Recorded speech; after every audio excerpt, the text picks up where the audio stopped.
Hello and welcome to Lost Love Chronicles. I was killing time in a quaint little import shop a stone's throw away from Piccadilly Circus in the heart of London. I wasn't really looking for anything, just browsing the curiosities they had on display. Hello, Michael. I heard a familiar feminine voice softly call out a name I hadn't been addressed by for some time. I turned and fell into a set of brown eyes that still found a way to make my heart skip. It's amazing the range of feelings that can come over you in a split second. I felt a flutter in my chest, surprise, confusion, a desire to throw my arms around this woman, and finally settled into a cold bitterness. I stared at her for what felt like 10 minutes but probably was less than 10 seconds. Hello, Gretchen. This is quite a surprise. I went back to browsing, not really wanting to engage her in conversation but full well knowing it was not to be avoided. Gretchen, I knew, would never leave it at that. Got a few minutes to chat? I'll let you buy a girl some coffee and we can talk, Gretchen offered teasingly. I don't think so, Gretchen.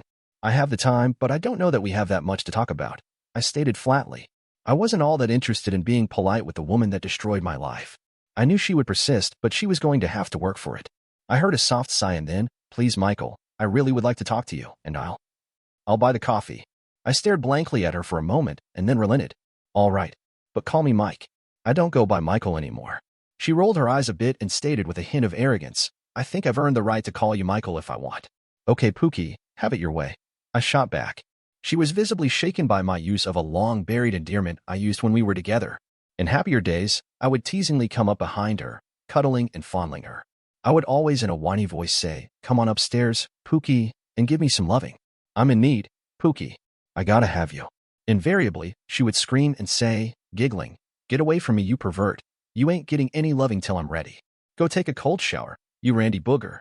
Oftentimes these one-act plays would degrade to me chasing her through the house playfully or me getting sprayed with a kitchen sprayer. It was all in fun, and we both loved it. Those were good times. She got very flustered and thought quietly for a second. Your point is made, Mike, she softly said with a measure of sadness in her voice. I was actually surprised at her reaction and felt there was much more behind that surrender than words could ever explain.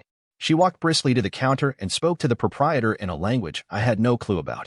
The small Asian woman behind the counter looked at me, nodded somewhat solemnly, and then bowed, motioning us to a small coffee bar in the rear of the shop. There was 2 small tables in front of the bar ringed with wicker-style chairs. We selected a table, sat down, and 2 coffees were brought to us by the now smiling woman. Without even thinking about it, Gretchen chose the chair facing the coffee bar and the wall, and I went around the table and took the chair facing the door. Muscle memory doesn't forget.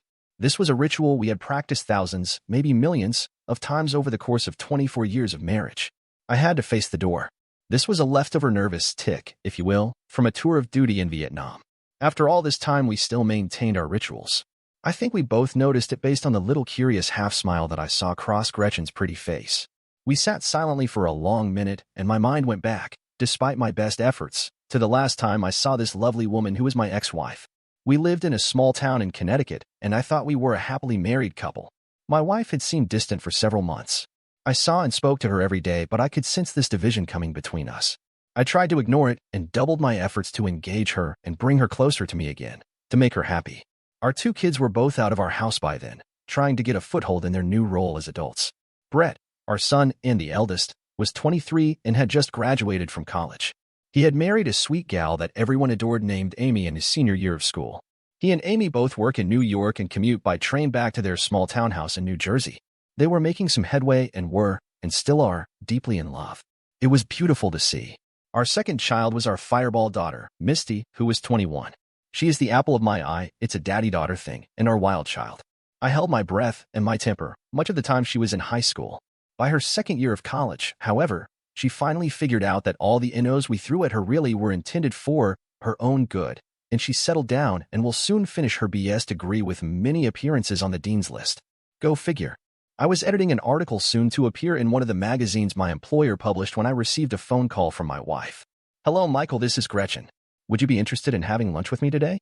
I know it's short notice, but I thought it could be fun to do something a little out of the ordinary for a change. I was thrilled. Sure, babe, that sounds like a great idea. I'm glad you called.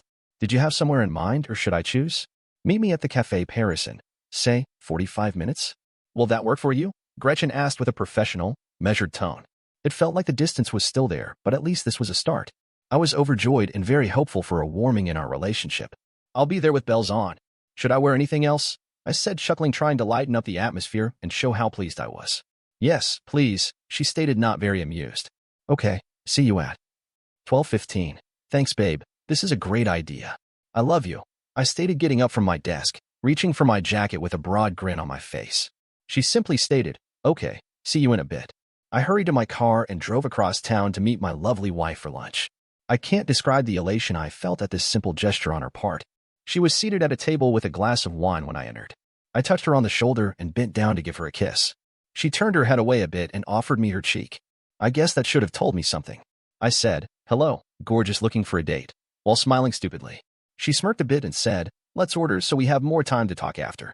We ordered, and she small-talked about some translating projects she was working on at International Trade Incorporated, the import-export company she worked for as a language specialist. I ate and listened to her, but started to feel a bit uneasy. She barely touched her food.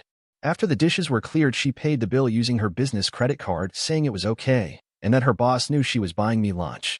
She looked down for quite some time and was quiet. I was about to ask what was wrong when she looked me in the eye and said, Michael, there is no easy way to say this, so. Michael, I've been having an affair for about 8 months. I love him, and I want a divorce. I was stunned, shocked, and destroyed in one mouthful. I looked at her in silence and couldn't speak. My world tore in half all at once. Never in my life, even with what I witnessed in wartime, was I shaken so thoroughly. I was broken at my very core. I couldn't think. I couldn't speak. All was lost. I was lost. She went on to tell me that he was extremely wealthy, a billionaire actually, and that all expenses for the divorce would be handled by him. Since he was so wealthy, they would not ask for anything in the divorce. I could keep everything. I sort of remember her saying something about my little estate being left intact. She did that revolting, quote marks in the air gesture when she said, estate. I knew she was talking, but I really heard nothing. It was like I was in a tunnel where I could see my wife's lips moving, but no sound came out. All the words were like bells ringing my doom. She then went on to say, this is what I really want, Michael, and it is in both of our best interests if you don't fight this. Fighting it will only prolong the agony, but the outcome will be the same. I am leaving for Europe tonight with him, and I shan't. Did she really say shan't? Return any time soon, at least until after the divorce is final. Please, let this happen without interference. You have always had an interest in my happiness, and this is something that will make me very happy. I will call the kids when I get settled in Paris. I'm not sure how they will take it, but you don't need to worry about that. With that little speech, she got up and walked out of my life while I sat still, not believing what had just happened. The kids, as it turned out, didn't take it well. They were every bit as stunned and hurt as I was. She never did call them, so I had to be the one to break the news to them. I actually got accused of killing her and disposing of her body. The months that followed my wife's departure were horrific. My kids and I fought bitterly, soul-searched what we had done to cause this, and traded accusations. I was able to find out the name and some information about Gretchen's beau from her office, unofficially. I then began to check the internet for any pictures or articles of him. Luckily, I was able to find a couple of pictures of him with a beaming Gretchen on his arm taken after her departure, so that put to rest the notion that I had something to do with her disappearance. Interestingly, none of the pictures mentioned her, despite the fact that a number of people were listed in the caption. Guess they were trying to keep their home life private. After about a year, I was able to pull my new life back together and began to take an interest in living again. In that time, I made friends with a few select, disgruntled members of Gretchen's old employer. I found out that upper-middle management not only knew about Gretchen's affair but provided cover for her. It seems that some of her beau's companies provided a lot of work and product for international trade, so they felt it was in their best interest to keep him happy. They even went as far as to send memos to some employees, advising them to keep things quiet and look the other way. Gretchen's tryst took place during business hours on company time. Can you say lawsuit? Yes, I sued their ass. I am now living reasonably comfortable on their dime. I'm not getting my pound of flesh from Gretchen or her beau. Note, part of our divorce agreement was that I would never reveal her beau's identity, blah, blah, blah, but I'm not opposed to making some guilty party feel my pain. It's now 3+ years after our last lunch, and I find myself sitting at a public table across from my lovely ex-wife. She still looked quite beautiful. The best clothes, hair and makeup that money could buy, but she carried a tired, sad look in her eyes. Those soulful brown eyes of hers, those eyes I always adored, told me nothing. It was like she was dead inside. When she was happy or excited, those eyes danced, flashed, and sparkled with life. Today the fire was out. I guess happiness still eluded her. You look good, Michael. Mike. Thinner perhaps and a bit more muscled. She started the conversation. Thanks, I simply said. This was her show. She wanted this so she can carry it. I can't believe we actually ran into each other in London. What are the chances? She continued. Yes, pretty hard to believe, I parried. I'm doing a lot of translating in my new position, and I've even picked up a couple new languages. She continued to fish for an opening. That was always something that amazed me about you. You are an extremely talented and beautiful woman. I finally opened. She looked down suddenly and teared up. Thank you, she was whispering. I don't get any sort of recognition these days. I'm not sure anyone even knows I'm alive. I would have thought that your husband would be showing you off to the world. He never married me. I'm simply a sex toy that can speak a few languages. If he wants to make a good impression on someone, he marches me out to show them a good time and talk to them in their tongue. A 40-something American woman that can speak something besides English, can show people around most anywhere, and is willing to have sex is rare, I guess.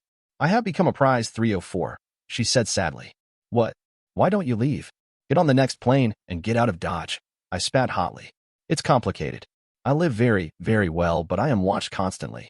It would be very hard for me to leave. I'm able to talk to you now simply because we met by chance and I haven't left the store.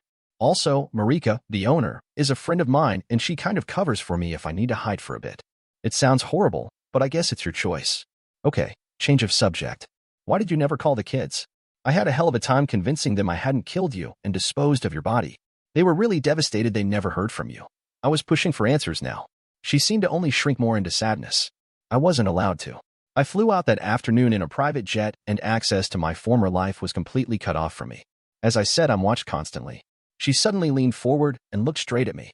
Michael, I can't tell you how many nights I lie alone in a big house in an exotic place and wish I was still lying next to you in our house in Connecticut. God, I miss you and us. I could feel myself falling back into an old habit. Fix everything to make Gretchen happy. I saw myself being sucked back and I stopped cold. Wait. Hold it. I said, putting my hands up in a sign of surrender. I can't fix your life for you. More to the point, I won't fix your life. How dare you sit here and whine about your life? You did this. You chose this. A whole lot of people I love dearly have had to live and deal with the situation you created for them. It wasn't something they wanted or chose for themselves. Their lives were forever changed because of choices and decisions you made without their consent or input. I accidentally bump into you for the first time in over 3 years and already it's all about you. Hell, I'm tired already. Do you know you have not yet asked about your kids? What kind of a mother would do that? Just for the record, you are now a grandmother. Brett and Amy have a sweet little girl who will be turning 2 in a couple of months. Her name, in case you care, is Brianna Lynn. Your daughter Misty, remember her? She is planning to get married to a really good guy named Trevor in about 6 months. She is still holding out hope that you will be at the wedding, but it's real hard when we have no address or way of contacting you. Maybe I'll send the invitation here. I was beginning to hyperventilate, so I paused, but I was on a roll. All my buried anger and hurt was bubbling up now. As for me, what the hell did I do to deserve the treatment you handed to me? I loved you with all I am and all I had. You threw me away without so much as a goodbye. Do you realize you have never even apologized for the destruction you laid on my life? Don't sit here and whine to me. You screwed this up. You screwed us up. You screwed me up. You looking for a shoulder to cry on? You don't get to do it here. You killed that privilege 3 damn years ago in a little cafe in Connecticut. I was about to get up and walk out much like she had 3 years ago when an angelic voice with a decidedly English accent cut into the heated gloom. Mike, I can't bloody leave you alone for 5 minutes without you chatting up some beautiful woman. I swear I should beat you to a bloody pulp. She joked, trying to look angry, but those green eyes flashed with whimsy. I had been so wrapped up in my tirade I didn't even see Pamela come in. I smiled warmly and said, "Hi, baby. Pamela, I'd like you to meet Gretchen, my ex-wife. Gretchen, this is my lady friend, Pamela." Gretchen was still reeling from my verbal assault, and now she was facing her replacement. She was silent and struggling to maintain control. Pamela simply put forth her hand in the traditional gesture of friendship and said, smiling, "I'm very glad to make your acquaintance, Gretchen. Mike has mentioned you often, but not very fondly, I'm afraid. I guess I should thank you for letting go of this Randy bloke and allowing me the chance to get my hooks into him. He can be a lot of trouble, but I'm slowly getting him housebroken." Pamela looked at me and smiled widely. She smoothed my shoulder fondly and continued, "Mike, my crazy Yank, I'm afraid we have to be going if we are to catch the train to Ely. I'm sorry to interrupt, but I am worried for the time." I patted her leg and said, "No worries, my sweet. I was just finishing up." I then turned to a still struggling Gretchen and said, "We have to run, but thank you for the coffee and the catching up time. I'll tell the kids hello for you, and I'll tell them you said you love them even though it's a bit of a lie." I shook her hand and then said, "I hope you do find happiness someday, Gretchen, but I think you're looking in the wrong place. Thank you also for 23 good years. They were mostly happy years for me, and I do thank you for that. Goodbye, Gretchen." Gretchen continued to sit looking shocked, much like I had some 3 long years ago. Pamela and I headed out into the bustling life of London to meet our appointed train. She never asked about the meeting, but I think she heard enough to know it was not a joyful reunion. For the first time in a long time, I felt free. Yes, I felt free and even a bit happy. Dear listeners, please share your thoughts in the comments section below and don't forget to like, share, and subscribe.